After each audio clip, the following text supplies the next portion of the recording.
my doorbell rang. This is weird. It's a different feeling when your doorbell rings today opposed to 20 years ago, right? 20 years ago, your doorbell rang, that was a happy moment in your house. It's called company. You'd be sitting there on a Thursday night watching TV, your doorbell rang, the whole family shot off the couch. Oh my God! Put the lights on, somebody's here! We got people! The kids were in socks, they slid up to the door. Nobody looked to see who it was. Right, you just opened up the door, you were like, oh my God, look at that.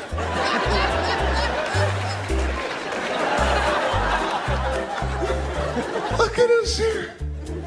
And you'd ask them, what the hell are you doing here? And the person would be like, I was in the neighborhood. I thought I might stop by, see how the kids are doing. They're like, oh, come on in. We're gonna have some cake. Your mother had a little Entenmann's. Maybe some Sara Lee crumble cake. Just in case company came over. She made an announcement when she bought it. She's like, listen, nobody touch this cake.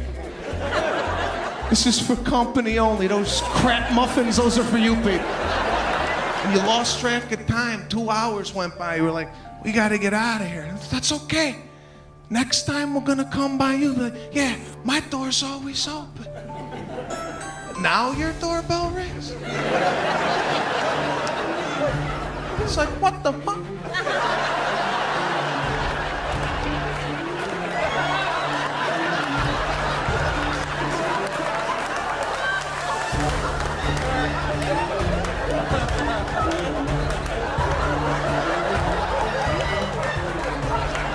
Right, your own mother's crawling across the kitchen floor. Get down, my army crawl. Army crawl, get in the closet. Go get the sword in the living room. Somebody get the sword underneath the couch in the living room. There's a sword. Right, you have to turn and ask your family, you invite anybody over? You invite anybody over. There's always that person upstairs that didn't hear the bell. They come walking down. What the hell is going on? Get the hell down, somebody's outside. They're at the door. I think they saw movement. Oh, God, I gotta open it. I got no cake. I got no sink. I got nothing. Got nothing for these people.